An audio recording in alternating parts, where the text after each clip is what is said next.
ಭಿಕ್ಷೆ ಬಂದಂಥ ಭಿಕ್ಷೆಯನ್ನು ತಂದು ಅದರಿಂದ ನಾಡನ್ನ 29ನೇ ತಾರೀಕು ಗುರುಪೂರ್ಣಿಮೆ ದಿನ ನಾವು ಅನ್ನ ಸಂತರ್ಪಣೆಯನ್ನ ವ್ಯವಸ್ಥೆ ಮಾಡಿರ್ತೀವಿ. ಬಾಬಾ ಆಶೀರ್ವಾದ ಭಕ್ತರಿಗೂ ಸಿಕ್ಲಿ, ನಮಗೂ ಇನ್ನ ಶಕ್ತಿ ಕೊಟ್ಟು ನಮ್ಮ ಜೀವ ಇರೋವರೆಗೂ ಸೇವೆ ಮಾಡಕ್ಕೆ ಮುಡುಪಾಗಿಟ್ಟಿದ್ದೀವಿ. 28ನೇ ತಾರೀಕು ಭಿಕ್ಷಾಟನೆ, ಬಾಬಾ ಅವ್ರ ಪದ್ಧತಿ ಅದು.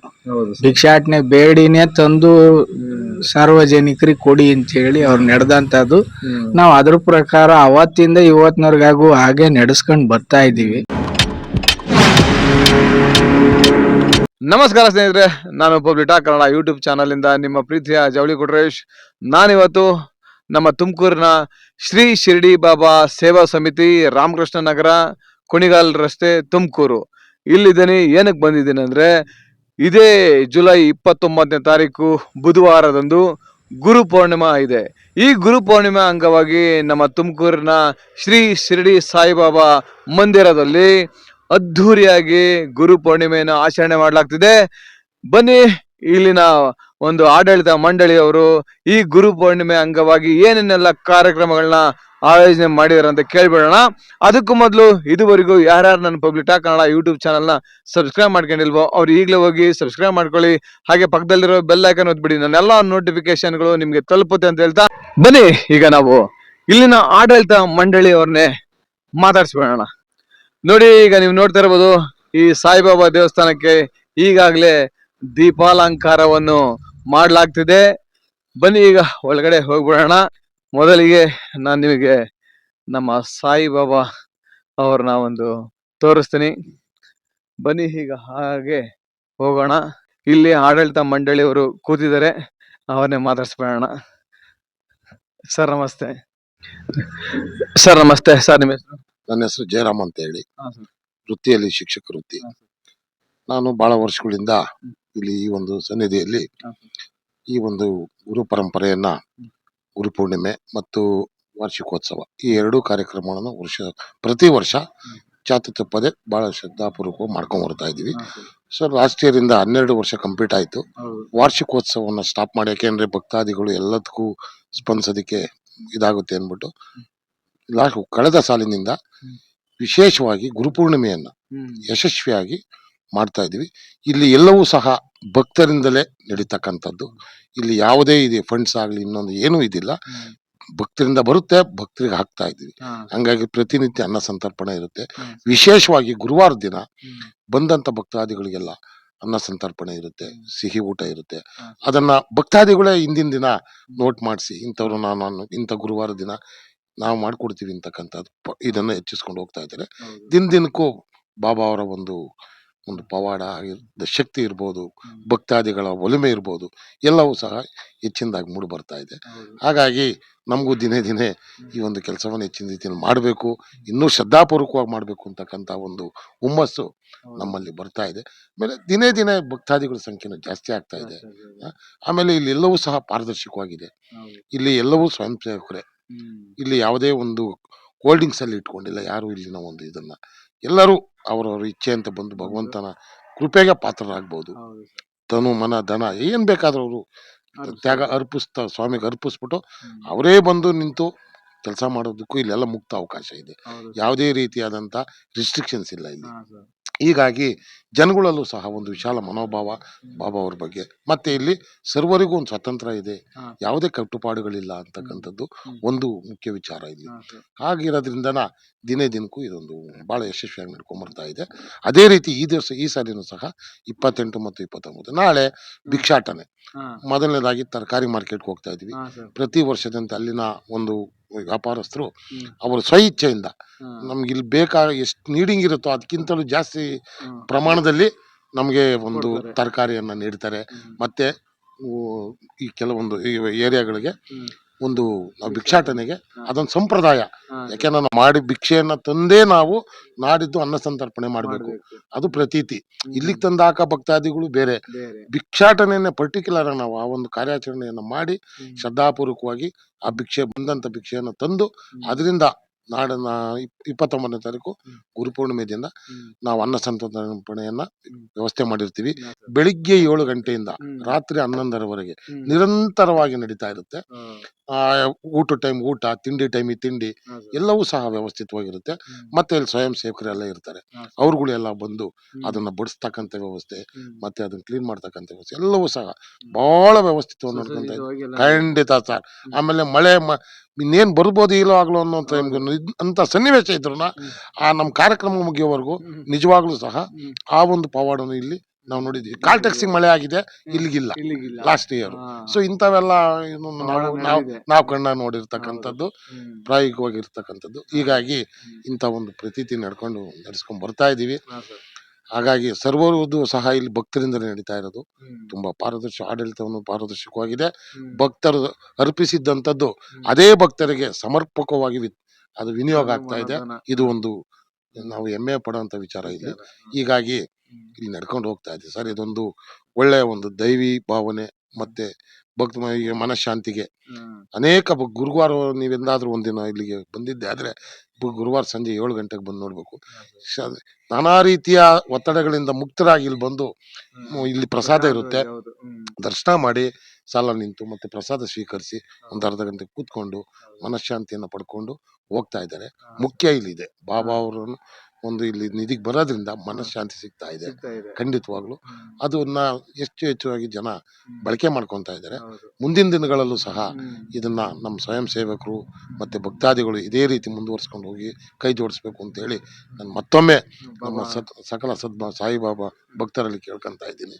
ಹಾಗೆ ನೀವು ಈ ಒಂದು ಕಾರ್ಯಕ್ರಮಕ್ಕೆ ಈ ವೇಳೆನಲ್ಲಿ ಬಂದಿದ್ದೀರಾ. ನಮ್ಮ ಇಲ್ಲಿ ಪ್ರಧಾನ ಕಾರ್ಯದರ್ಶಿಗಳು ಗೈರು ಹಾಜರಿ ಇದ್ದಾರೆ. ಸೊ ಅವರ ಪರವಾಗಿ ನಿಮ್ಮನ್ನ ಒಂದು ಮೀಡಿಯಾವನ್ನ ನಾವು ಹೊರಗಿಡಬಾರ್ದು, ಅವ್ರಿಗೆ ಸ್ವಾಗತಿಸ್ಬೇಕು ಅಂತ ಹೇಳ್ಬಿಟ್ಟು ನಾನೇ ಅದನ್ನ ನನಗೆ ಅನಿಸಿದ್ದನ್ನ ತಿಳಿದಿದ್ದನ್ನ ಈ ಸಂದರ್ಭದಲ್ಲಿ ನಾನು ನಿಮ್ಮ ಒಂದು ಇಚ್ಛೆಯಂತೆ 2 ಮಾತನಾಡೋದಕ್ಕೆ ಬಯಸ್ತಾ ಇದ್ದೀನಿ. ಒಳ್ಳೇದಾಗ್ಲಿ. ನಿಮಗೂ ಸ್ವಾಗತ ಇದೆ. ಖಂಡಿತವಾಗೂ ಎಲ್ಲರೂ ಬರಬೇಕು ಅಂತಕ್ಕಂಥದ್ದು ನಮ್ಮ ಒಂದು ವಿನಂತಿ. ನಿಮ್ಮ ಮೂಲಕ ನಾನು ಸಾರ್ವಜನಿಕರಲ್ಲಿ ಭಕ್ತಾದಿಗಳಲ್ಲಿ ಭಕ್ತಾದಿಗಳಲ್ಲಿ ವಿನಂತಿಸ್ಕೊಂತ ಇದ್ದೀನಿ.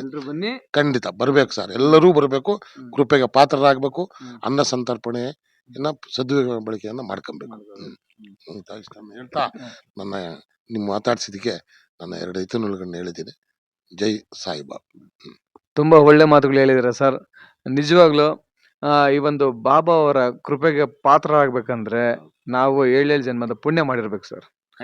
ಹಾಗಾಗಿ ನೀವು ಎಲ್ಲಾ ರೀತಿಯಿಂದ ಒಳ್ಳೆ ಮಾತುಗಳು ಹೇಳಿದ್ರಿ. ತುಂಬಾ ಧನ್ಯವಾದಗಳು ಸರ್.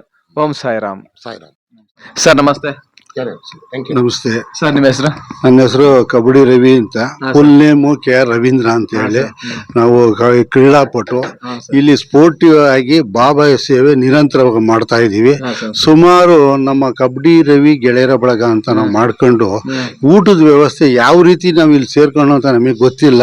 ಸುಸೂತ್ರವಾಗಿ ನಮಗೆ ಜವಾಬ್ದಾರಿ ಕೊಟ್ಟು ಏನಿಲ್ಲಿ ಕಾರ್ಯದರ್ಶಿ ಇದ್ದಾರೆ, ನಮ್ಮ ಯಜಮಾನರು GS ಬಸವರಾಜರು ಇದ್ದಾರೆ, ಒಂದು ನಂಬಿಕೆ ಇಟ್ಟು ನಮಗೆ ಕಾರ್ಯಕ್ರಮಕ್ಕೆ ಮಾಡಕ್ಕೆ ಯಶಸ್ವಿ ಮಾಡ್ತಾರೆ ಅಂತ ಒಂದು ನಂಬಿಕೆ ಇಟ್ಟು ಜವಾಬ್ದಾರಿ ಕೊಟ್ಟಿದ್ದಾರೆ.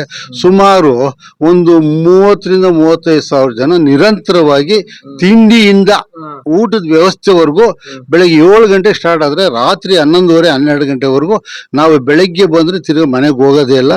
ಇದು ಮುಗಿಸ್ಕೊಂಡೆ ನಾವು ಮನೆಗೆ ಹೋಗೋದು. ಆಮೇಲೆ ಬೆಳಗ್ಗೆ ಎದ್ದು ಈಗ ಇದಕ್ಕೆ ಹೋಗ್ಬೇಕು ಅಂತ ಇದ್ದೀವಿ, ಮಾರ್ಕೆಟ್ಗೆ ಹೋಗ್ಬೇಕು ಅಂತ ಇದ್ದೀವಿ. ಮಾರ್ಕೆಟ್ಗೆ ಹೋಗಿ ಏನು ಕೊಡ್ತಾರೋ ಭಕ್ತರು, ಇದಕ್ಕಿಂತ 30,000ಗಿಂತ ಹೆಚ್ಚಾಗಿ ನಮಗೆ ತರಕಾರಿ ವ್ಯವಸ್ಥೆ ಆಗ್ತಿದೆ. ಅದ್ರ ಬಗ್ಗೆ ನಮ್ಗೆ ಯಾವ ಭಯನೂ ಏನಿಲ್ಲ. ಆಮೇಲೆ 1 ರಿಂದ 8 9 ಕೌಂಟರ್ ಮಾಡಿದೀವಿ. ಆ ಕೌಂಟ್ರಲ್ಲೇ ಇಲ್ಲಿಂದ 100-150 ಜನ ಕ್ಯೂನಲ್ಲಿ ನಿಂತಿರ್ತಾರೆ. ನಮ್ಮ ಗೆಳೆಯರ ಬಳಗದಲ್ಲಿ ನಾವ್ ಯುವಕರು ಯಾರು ಇಲ್ಲ. 60 ವರ್ಷದಿಂದ 70 ವರ್ಷದವರೆಗೂ ಕಾರ್ಯಕ್ರಮ ಮಾಡಕ್ಕೆ ಯಶಸ್ವಿ ಮಾಡ್ತಾರೆ. ಆ ಬಾಬಾ ಅವ್ರಿಗೆ ಏನ್ ಶಕ್ತಿ ಕೊಟ್ಟಿರ್ತಾನೋ ಆ ಬಾಬುನಿಗೆ ಗೊತ್ತು, ನಮ್ಗೆ ಗೊತ್ತು. ಯಾಕಂದ್ರೆ ಈ ವ್ಯವಸ್ಥೆ ಮಾಡ್ಬೇಕಾದ್ರೆ ಒಂದು ಖುಷಿಯಿಂದ ಒಂದು ಸ್ಪೋರ್ಟಿವ್ ಆಗಿ ಸೇವೆ ಮಾಡಬೇಕು ಅಂತ ನಿರಂತರವಾಗಿ ಬರ್ತಾರೆ. ಆಮೇಲೆ ಭಕ್ತರು ಬರ್ತಾರೆ, ಯಾವ ತೊಂದರೆ ಇಲ್ದಂಗೆ. ಈ ನಿರಂತರವಾಗಿ ದರ್ಶನ ಮಾಡ್ಕೊಂಬರ್ತಾರೆ, ಅದೇ ತರ ಬಂದು ಪ್ರಸಾದ ವಿನಿಯೋಗ ಮಾಡ್ಕೊಂಡು ಹೋಗ್ತಾರೆ. ನಾವು ಬಂದಾಗಲಿಂದ ನೋಡ್ತಾ ಇದೀವಿ, ಏನು ತೊಂದರೆ ಇಲ್ದಂಗೆ ವ್ಯವಸ್ಥಿತವಾಗಿ ನಡ್ಕೊಂಡು ಹೋಗ್ತಾ ಇದೆ. ಬಾಬಾ ಆಶೀರ್ವಾದ ಭಕ್ತರಿಗೂ ಸಿಕ್ಲಿ, ನಮಗೂ ಇನ್ನ ಶಕ್ತಿ ಕೊಟ್ಟು ನಮ್ಮ ಜೀವ ಇರೋವರೆಗೂ ಸೇವೆ ಮಾಡಕ್ಕೆ ಮುಡುಪಾಗಿಟ್ಟಿದ್ದೀವಿ. ನೋಡಿ ಸರ್, ತುಂಬಾ ಒಳ್ಳೆ ಮಾತುಗಳು ಹೇಳಿದ್ರು. ನೀವೆಲ್ರೂ ಬನ್ನಿ ಈ ಒಂದು ಗುರು ಪೂರ್ಣಿಮೆಯ ದಿನ ಭಾಗವಹಿಸಿ ನಮ್ಮ ಸಾಯಿಬಾಬಾ ಅವರ ಕೃಪೆಗೆ ಪಾತ್ರರಾಗಿ ಅಂತ ಕೇಳ್ಕೊತೀನಿ. ಬನ್ನಿ, ಮತ್ತೆ ಸರ್ ಇದಾರೆ, ಅವ್ರು ಮಾತಾಡ್ಸ್ಬಿಡೋಣ. ಸರ್ ನಮಸ್ತೆ. ನಮಸ್ತೆ ಸರ್. ಸರ್ ನಿಮ್ಮ ಹೆಸರು ಸರ್? GM ಸಿದ್ದೇಶ್ ಅಂತ. ಸರ್, ಈಗ ಈ ಒಂದು ಗುರು ಪೂರ್ಣಿಮೆ ದಿನ ಸರ್ ಏನೇನೆಲ್ಲ ಕಾರ್ಯಕ್ರಮಗಳಿರ್ತವು, ಹಾಗೆ ನೀವು ಯಾವ ರೀತಿಯ ಕಾರ್ಯಕ್ರಮಗಳನ್ನ ಆಯೋಜನೆ ಮಾಡಿದ್ದೀರಾ? ಸರ್, ಇದು ನಿರಂತರವಾಗಿ ಓಪನ್ ಆಗಿದ್ದು 2013ನೇ ಇಸ್ವಿ. ಅವತ್ತಿಂದ ಇವತ್ತಿನವರೆಗೂ ನಿರಂತರವಾಗಿ ನಡ್ಕೊಂಬಂದಿರೋಂಥದ್ದು. ಕಾರ್ಯಕ್ರಮ ಮಾತ್ರ ಚೇಂಜಸ್ ಇರ್ತದೆ ಪ್ರತಿ ವರ್ಷ ಒಂದೊಂದು ಜಾಸ್ತಿ ಏನ್ ಮಾಡ್ಕೊಂಡಂಗೆಲ್ಲ ನಡ್ಕೊಂಡ್ ಬಂದೈತೆ. ಬಂದಿರೋದು ಬೆಳಗ್ಗೆ ಮಾಮೂಲಿ ಫಸ್ಟ್ ಅಂದ್ರೆ 28ನೇ ತಾರೀಕು ಭಿಕ್ಷಾಟನೆ, ಬಾಬಾ ಅವ್ರ ಪದ್ಧತಿ ಅದು. ಭಿಕ್ಷಾಟನೆ ಬೇಡಿನೇ ತಂದು ಸಾರ್ವಜನಿಕರಿಗೆ ಕೊಡಿ ಅಂತ ಹೇಳಿ ಅವ್ರು ನಡೆದಂತದ್ದು. ನಾವು ಅದ್ರ ಪ್ರಕಾರ ಅವತ್ತಿಂದ ಇವತ್ತಿನವರೆಗೂ ಹಾಗೆ ನಡೆಸ್ಕೊಂಡ್ ಬರ್ತಾ ಇದೀವಿ. ಇನ್ನ ಇದು ಭಿಕ್ಷಾಟನೆ ಆದ ಮಾರನೇ ಬೆಳಗಿನ ಜಾವ ಅಭಿಷೇಕ ಇರ್ತದೆ. ಬೆಳಗ್ಗೆ ಸ್ಟಾರ್ಟ್ ಆಗ್ತದೆ, ಬೆಳಗ್ಗೆ 6 ಗಂಟೆಗೆ ಸ್ಟಾರ್ಟ್ ಆಗ್ತದೆ ಅಭಿಷೇಕ. ಅದಾದ ನಂತರ ಕಾಕಡ ಆರತಿ ಇರ್ತದೆ. ಅದನ್ನ ಮುಗಿದ ನಂತರ ಮತ್ತೆ ಹಿಂಗೆ ಕಾರ್ಯಕ್ರಮಗಳು ಸದಾ ಇದ್ದೇ ಇರುತ್ತೆ. ಇನ್ನ ಒಂದೊಂದು ಪ್ರತಿ ಒಂದು 5 ನಿಮಿಷನೂ ಗ್ಯಾಪ್ ಸಿಗೋದಿಲ್ಲ ಬಿಡಿ, ಅಷ್ಟು ಪ್ರೋಗ್ರಾಮ್ ಸೆಟ್ ಆಗಿರುತ್ತೆ. ಎಲ್ಲಾ ಭಕ್ತಾದಿಗಳು ವಾಲಂಟಿಯರ್ ಆಗಿ ಬಂದು ನಡೆಸ್ಕೊಡೋ ಅಂತ ಪ್ರೋಗ್ರಾಮ್ಗಳು. ಹಂಗಾಗಿ ಇದು ಬಹಳ ವರ್ಷದಿಂದ ಹಿಂಗೆ ನಡ್ಕೊಂಡ್ ಬಂದೈತೆ. ಬಾಬಾ ಅವ್ರ ಕೃಪೆ ಹಂಗೆ ನಡೀತಾ ಐತೆ. ನಾವು ಅವ್ರ ಸೇವೆಗೆ ಪಾತ್ರರಾಗಿದ್ದೀವಿ. ಅವ್ರು ನಮ್ ಕಡೆಯಿಂದ ಏನ್ ಮಾಡಿಸ್ಕೋಬೇಕು ಅಷ್ಟು ಮಾಡಿಸ್ಕೊಳ್ಳಿ ಅಂತ ನಾವು ಬಾಬಾ ಅವ್ರನ್ನ ಕೇಳ್ಕೊಂಡು ನಾವು ಮುಡುಪಾಗಿ ಇಟ್ಬಿಟ್ಟಿದೀವಿ. ಹಿಂಗೋ ಹಂಗೆ ನಡ್ಕೊಂಡು ಹೋದ್ರೆ ಬಹಳ ಒಳ್ಳೇದು, ಚೆನ್ನಾಗಿ ನಡೆಯುತ್ತೆ ಅನ್ನೋದು ನಮ್ಗೂ ಆಶಾ ಭಾವನೆ. ಸಾರ್ ಹೇಳ್ದಂಗೆ ಜೀವ ಇರೋವರ್ಗುನು ಬಾಬಾ ಅವ್ರ ಸೇವೆ ಮಾಡಿದ್ರೆ ಸಾಕು. ನಾವು ಇಷ್ಟಂತೂ ನಡೀತದೆ ಕಾರ್ಯಕ್ರಮ. 2008ನೇ ಇಸ್ವಿ ಈ ಜಾಗ ತಗೊಳಕ್ಕೆ ಮೇನ್ ಪ್ರೇರೇಪಣೆ GS ಬಸವರಾಜ್ ಅವರು ಸಾಯಿಬಾಬಾ ಅವ್ರ ಪ್ರೇರೇಪಣೆ ಆಗಿ ಈ ಜಾಗಕ್ಕೆ ಸರ್ಕಾರಕ್ಕೆ ಅರ್ಜಿ ಹಾಕಿ ಸರ್ಕಾರದಿಂದ ಮಂಜೂರು ಮಾಡಿಸಿ ಬಹಳ ಕಷ್ಟಪಟ್ಟು 2009ನೇ ಇಸ್ವಿನಲ್ಲಿ ಪಾಯ ಸ್ಟಾರ್ಟ್ ಮಾಡಿ ಹಂಗೆ ಹಿಂಗೆ ಕುಂಠಿತವಾಗಿ ಗೊತ್ತಲ್ಲ, ಸಾರ್ವಜನಿಕವಾಗಿ ಬರೋ ಅಂತ ಹಣದಲ್ಲಿ ಇವೆಲ್ಲ ನಡೆದಿರೋ ಅಂತದ್ದು. ಅವ್ರಿಗೆ ಬಂದಂಗೆ ಹೆಂಗೋ ದೇವ್ರ ದಯೆ, ಬಾಬಾ ಅವ್ರ ಕೃಪೆ, ದೇವಸ್ಥಾನ ಓಪನ್ ಆಗಿದ್ದು 2013ರಲ್ಲಿ. ಬಹಳ ಚೆನ್ನಾಗಿ ಅವತ್ತಿಂದ ಇವತ್ತಿನವರೆಗೂ ಏನೂ ಕಷ್ಟ ಇಲ್ದಿರ ನಡ್ಕೊಂಬಂದೈತೆ. ಇವತ್ತಿಲ್ಲ ಅಂದ್ರೆ 6 ಗಂಟೆ ಒಳಗೆ ನಿವಾರಣೆ ಬಾಬಾ ಅವರೇ ಮಾಡವ್ರೆ. ಇವತ್ತೇನೋ ಒಂದ್ ಪದಾರ್ಥ ಇಲ್ಲ ಅನ್ಕೊಳ್ಳಿ, ಬಾಬಾ ಅವ್ರು ಆ ಗಂಟೆಲೆ ಜಾಸ್ತಿ ಹೊತ್ತೇ ತಗೊಳೋದಿಲ್ಲ, ಆ ಗಂಟೆಲೆ ನಿವಾರಣೆ ಆಗಿರೋದು ನಾವು ಕಣ್ಣೆದುರಿಗೆ ಅವತ್ತಿಂದ ಇವತ್ತಿನವರೆಗೂ ನೋಡ್ಕೊಂಡ್ ಬಂದಿದೀವಿ. ಹಲವಾರು ವಿಚಾರ ಬಿಡಿ, ಅವ್ ಹೇಳಿದ್ರೆ ಹಲವಾರು ವಿಚಾರ ಅವೆ ನಮ್ ಕಣ್ಣಲ್ಲಿ ಕಂಡಂತವು. ನಾವೇನು ಇಲ್ಲ ಅಂತ ಬಂದಿದ್ದ ದಿವಸ ನಮ್ಮಲ್ಲೂ ನಮ್ಮಲ್ಲಿ ಅಳವಡಿಸ್ಕೊಂಡಿರೋದು ಹೇಳ್ತಿದೀನಿ. ನನ್ನನ್ನೇನು ಇಲ್ಲ ಬಾಬಾ, ನೀವ್ ಏನು ನನ್ಗೆ ಬಹಳ ತೊಂದರೆ ಐತೆ ಅಂತ ಬಂದಿದ್ದ ದಿವಸನು ನನ್ಗೆ ಐಶ್ವರ್ಯ ಕೊಟ್ಟಿರೋದು ನಾವು ನೋಡಿದೀವಿ. ನಮ್ ಖಂಡಿತ ಆಗೋ ನಮ್ಮಲ್ಲಿ ಚೇಂಜಸ್ ಆಗಿರೋ ಅಂತದ್ದು ನಾವು ಬದಲಾವಣೆ ಕಂಡಿದೀವಿ. ಕಾರಣ ಬಾಬಾ ಅವ್ರ ಸೇವೆ. ನಾವ್ ಅವತ್ತಿಂದ ಇವತ್ತಿಗೂ ಹಂಗೆ ಸೇವೆ ಮಾಡ್ಕೊಂಡ್ ಬಂದಿದೀವಿ. ಮುಂದಕ್ಕೂ ಅಷ್ಟೇ ಶಕ್ತಿ ಕೊಡ್ಲಿ ಅಂತ ನಾವು ಬಾಬಾನಲ್ಲಿ ಕೇಳ್ತೀವಿ. ಇಷ್ಟಂತೂ ಸತ್ಯ. ಅದ ತುಂಬಾ ಒಳ್ಳೆ ಮಾತುಗಳು ಹೇಳಿದ್ರಿ ಸರ್, ತುಂಬಾ ಚೆನ್ನಾಗಿ ಮಾತನಾಡಿದ್ರಿ ಸರ್. ನಿಮ್ಮೆಲ್ಲರಿಗೂ ನಮ್ಮ ಸಾಯಿಬಾಬಾ ಅವರ ಕೃಪೆ ಇನ್ನೂ ಹೆಚ್ಚಿನದಾಗಿರ್ಲಿ, ನಿಮ್ಮೆಲ್ಲರ ಕುಟುಂಬಕ್ಕೆ ನಮ್ಮ ಸಾಯಿಬಾಬಾ ಅವರ ಆಶೀರ್ವಾದ ಇರ್ಲಿ ಅಂತ ನಾನು ನನ್ನ public talk Kannada YouTube channel ಮುಖಾಂತರ ಕೇಳ್ಕೊತೀನಿ. ಧನ್ಯವಾದ ಸರ್. ಧನ್ಯವಾದ. ಇಷ್ಟೊತ್ತು ನೀವೆಲ್ಲ ನಮ್ಮ ತುಮಕೂರಿನ ಸಾಯಿಬಾಬಾ ದೇವಸ್ಥಾನದ ಆಡಳಿತ ಮಂಡಳಿಯವರು ಈ ಒಂದು ಗುರು ಪೂರ್ಣಿಮೆ ಅಂಗವಾಗಿ ಏನೆಲ್ಲ ಕಾರ್ಯಕ್ರಮಗಳನ್ನ ಅವರು ಹಮ್ಮಿಕೊಂಡಿದ್ದಾರೆ ಅದೆಲ್ಲ ನಿಮಗೆ ಎಲ್ಲ ಸವಿವರವಾಗಿ ಹೇಳಿದ್ದಾರೆ. ಅವರೆಲ್ಲರಿಗೂ ನನ್ನ public talk Kannada YouTube channel ವತಿಯಿಂದ ಹೃತ್ಪೂರ್ವಕ ಧನ್ಯವಾದಗಳು. ನೀವೆಲ್ಲರೂ ತಪ್ಪದೆ ಗುರು ಪೂರ್ಣಿಮೆಗೆ ಬನ್ನಿ, ನಮ್ಮ ಸಾಯಿಬಾಬಾರ ಕೃಪೆಗೆ ಪಾತ್ರರಾಗಿ ಅಂತ ತಮ್ಮಲ್ಲಿ ಕೇಳ್ಕೊತಾ ಈ ವಿಡಿಯೋವನ್ನು ಇಲ್ಲಿಗೆ ಮುಗಿಸ್ತೀನಿ. ಓಂ ಸಾಯಿರಾಮ್, ಜೈ ಕರ್ನಾಟಕ. ಧನ್ಯವಾದಗಳು.